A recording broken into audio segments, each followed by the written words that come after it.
On laisse passer ce maudit grésillement et on attaque la vidéo numéro 2 du minimum de survie grammaticale intitulée l'accentuation. Alors l'accentuation en espagnol pose un petit problème parce que le mot français accent en réalité va se traduire par deux mots différents en espagnol. Tout d'abord, vous avez le mot tilde qui désigne tous les signes qui se font sur les lettres.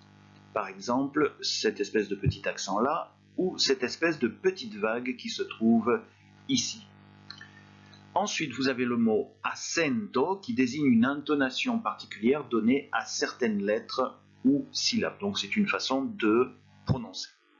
Le tilde peut indiquer parfois un acento, c'est-à-dire que certaines fois vous allez être obligé d'écrire un tilde, ce qu'en français on appellerait un accent écrit, pour indiquer une intonation particulière donnée à certaines lettres ou syllabes. Ensuite, l'accento est appelé en français plus souvent accent tonique. On le trouve dans chaque mot à une place bien spécifique et on verra tout de suite après à quelle place doit se trouver l'accent tonique, parce qu'il y a des règles pour ça qui sont très simples mais qu'il faut connaître. Alors si l'on regarde les trois mots qui sont ici à la suite, j'ai souligné donc la syllabe qui se prononce plus fort, qui a une intonation particulière. Par exemple, si je lis le mot qui signifie tranquille, ça va donner tranquilo. Et j'insiste sur la prononciation de cette syllabe-là, tranquilo. Ensuite, nous avons apparemment deux fois le même mot. On pourrait se dire que l'accent écrit qui se trouve ici, le tilde qui se trouve ici, si on l'oublie, eh ben, c'est pas très grave. Eh bien si, c'est grave, parce que vous passez de ici la troisième personne du singulier du passé simple à une première personne du singulier du présent indicatif. Cet accent écrit là a joué un rôle grammatical. Et ça n'est pas fini, parce que si vous ne prononcez pas correctement chacun de ces mots, on risque de les confondre et en espagnol, c'est extrêmement gênant. Je vous montre pour le premier mot, qui signifie je chante, canto. Je répète, canto. Et j'ai prononcé plus fort cette première syllabe. Comme cette syllabe est au bon endroit, il n'y a pas de tilde ou d'accent écrit. Par contre, ici, l'accent tonique, l'accento, n'est pas placé au bon endroit. Il faut donc indiquer à quel endroit on doit prononcer plus fort par un tilde ou un accent écrit. Et ça donne canto. Je répète, canto. Je vais répéter le premier et le deuxième. Canto, canto. Voilà donc pour une première approche de cet accent espagnol, acento ou tilde. Passons à la suite. Bien, en espagnol, donc, l'accent tonique se trouve à deux endroits dans le mot, ce qui n'est pas très difficile à retenir, c'est très simple vraiment, et très vite vous allez le faire d'instinct sans avoir à y réfléchir. Alors tout d'abord, on va trouver cet accent tonique sur l'avant-dernière syllabe, si le mot se termine par une voyelle, A-E-I-O-U, par N, ou par S. Alors pourquoi est-ce que ces deux consonnes se rajoutent à la liste? Eh bien tout simplement parce qu'il s'agit de deux marques du pluriel. Le S pour les noms communs et les adjectifs, le N très souvent dans le verbe est une marque de pluriel. Et il ne faudrait pas devoir changer de prononciation ou d'intonation entre le mot singulier et le mot pluriel. Donc pour conserver l'intonation toujours au même endroit, on a rajouté cette petite règle. Ensuite, deuxième règle, vous allez trouver l'accent tonique sur la dernière syllabe si le mot se termine par une consonne, sauf, bien entendu, le N ou le S qui sont réservés à la première règle ici. Donc, attention ici, toutes les consonnes sauf le N ou le S. Si je vous mets un premier exemple pour la première règle, vous avez en jaune la syllabe qui doit être prononcée plus forte avec une intonation particulière et vous voyez qu'il n'y a aucun accent écrit, aucun tilde. Los alumnos estudian la literatura.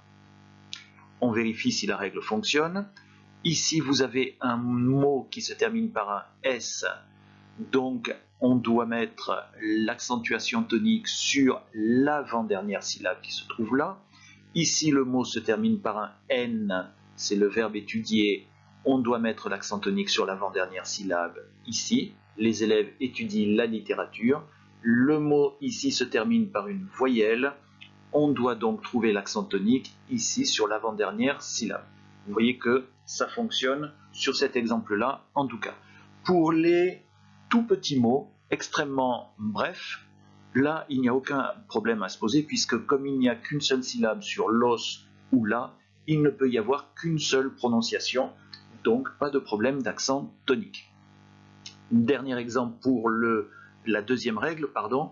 J'ai mis pareil en rose les syllabes qui se prononcent plus fort, avec une intonation plus tonique, hein, pour le dire de cette façon-là. La pared del hospital, le mur de l'hôpital. Le mot pared se termine par une consonne, donc c'est cette dernière syllabe qui doit être prononcée plus fort, de même que pour hospital. Si je mettais ces mots-là au pluriel, paredes, hospitales, en rajoutant ES à la fin de chacun des mots, eh bien je me retrouverai dans le cas de figure de la première règle.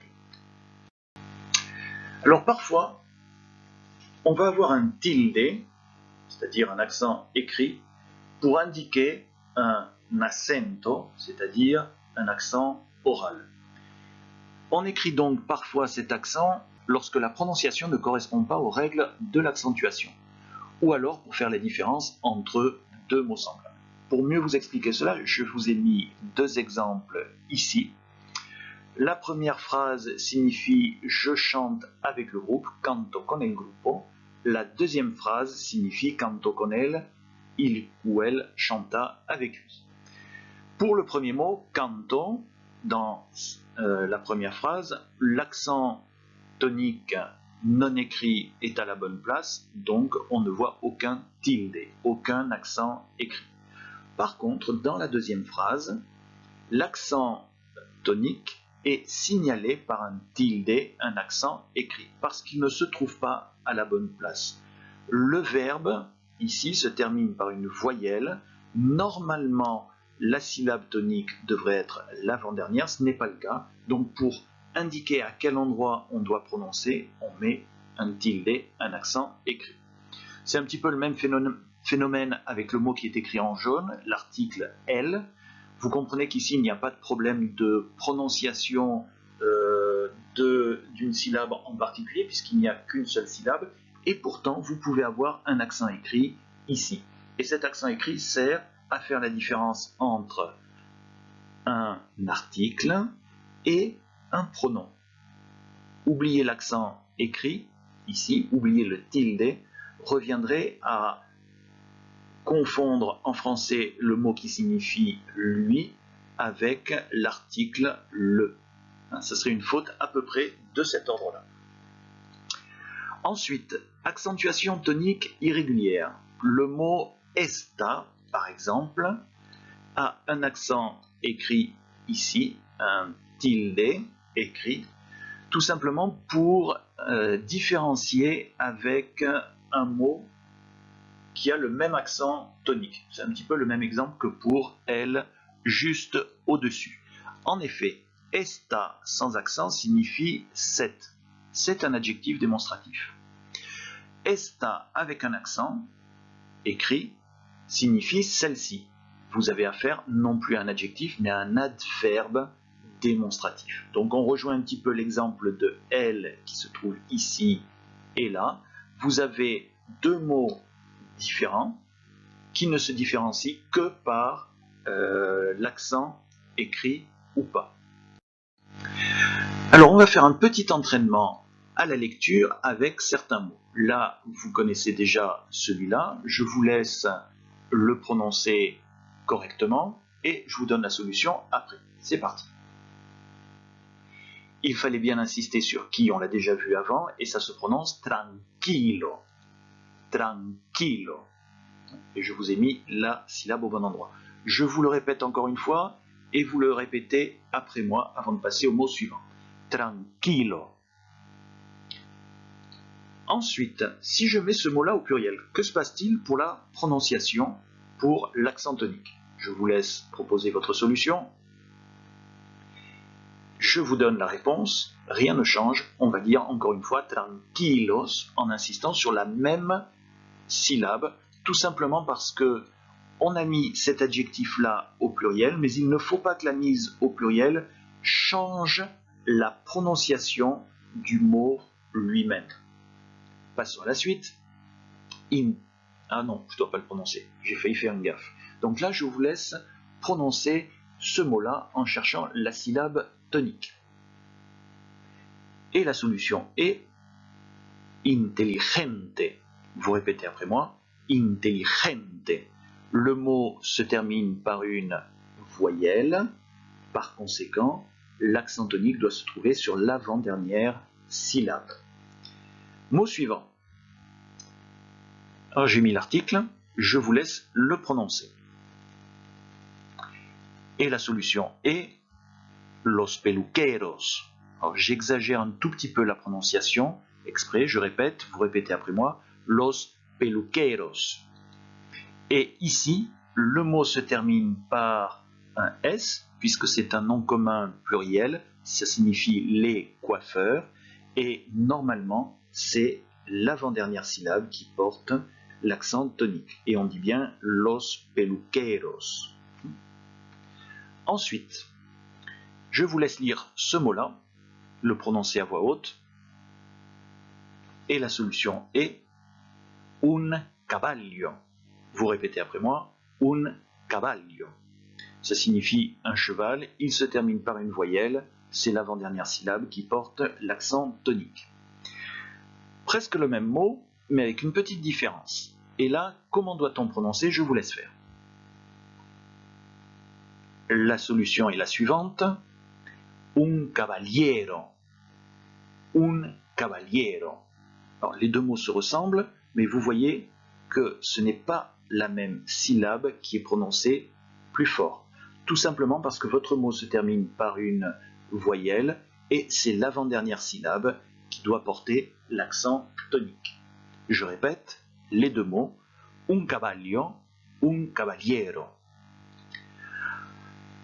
Je vous présente le mot le plus long de l'espagnol, l'équivalent de notre anticonstitutionnellement.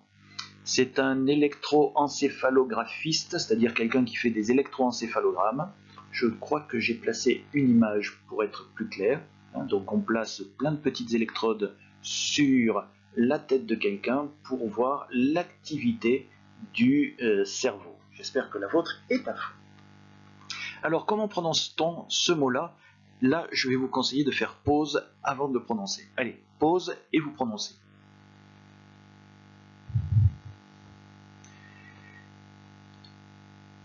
Alors, la prononciation de ce mot, en fait, il faut respecter la règle telle qu'elle a été donnée. Mon conseil, c'est de prendre son temps pour prononcer ce mot-là et le séparer en trois parties. Un electro, petite pause, encéphalo, petite pause, graphista. Ce sera la meilleure solution pour le dire. Vous essayez de répéter après moi, un electroencéphalographista. Un electroencéphalographista. Voilà, comme quoi des fois il peut y avoir quand même quelques difficultés en espagnol. Maintenant, je vais vous laisser lire ces trois phrases. La première signifie dans un café, j'ai entendu une chanson. La deuxième, il n'est pas facile de couper un arbre. Et la dernière, il trouva rapidement la page. Je vous laisse lire ces trois phrases, vous faites pause et vous essayez de les lire. Et on va reprendre avec une petite aide. Je vous ai mis les lettres à prononcer plus fort en espagnol et je vais vous relire ces trois phrases. En un café, oí una canción. Vous répétez après moi quand je l'aurai lu. En un café, oí una canción. Et on passe à la phrase suivante. Je la lis une première fois. No es fácil cortar un árbol. Vous répétez après moi. No es fácil cortar un árbol. Vous répétez.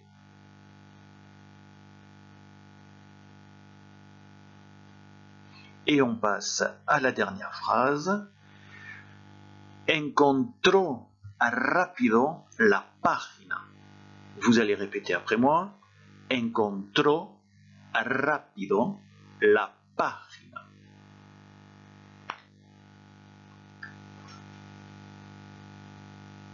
Donc voilà un petit peu pour cet entraînement à la lecture de tout ça. Très franchement, moi, mes élèves n'ont jamais eu de problème avec cet accent tonique. Il est en général assez bien placé. Les classes prennent bien le rythme et la prononciation par imitation. Je pense que c'est le meilleur système. Mais disons que de vous exposer cette règle-là vous permet un petit peu de comprendre tout simplement comment ça fonctionne. Parce que des fois, il y a des choses que l'on fait d'instinct et que l'on ne comprend pas. D'ailleurs, très souvent, quand on parle une langue, on la parle sans connaître forcément les règles de grammaire ou sans les comprendre. Des enfants très jeunes peuvent le faire sans avoir jamais ouvert un livre de grammaire. Donc il y a des règles qui sont sous-entendues, qui sont logiques, mais que l'on ne connaît pas. Là, ça vous permet de connaître cette règle-là. Je vais essayer de bien penser à mettre dans la description au-dessous de la vidéo deux exercices sur internet à faire sur le site espagnolfacile.com. Alors ça sera intéressant d'y aller parce que à chaque fois vous allez avoir une explication sur la règle que l'on vient de voir. Et c'est une explication qui aura été donnée par un autre professeur d'espagnol, et donc c'est intéressant parce que lui n'aura pas tout à fait le même point de vue sur cette règle de grammaire, et peut-être que vous comprendrez mieux certaines choses. Il y aura ensuite des exercices à faire en ligne avec une possibilité d'autocorrection. Je trouve que c'est assez pratique et je vous le recommande. Et nous sommes arrivés à la fin de cette vidéo. Et je vous souhaite donc bon courage pour la suite. N'oubliez pas que pour ces règles de grammaire, la priorité c'est d'abord de comprendre la règle. Et il faut parfois réécouter la vidéo plusieurs fois. Et une fois que vous avez compris la règle, il est indispensable d'apprendre certaines choses dans cette règle-là. Voilà, à bientôt pour la prochaine vidéo.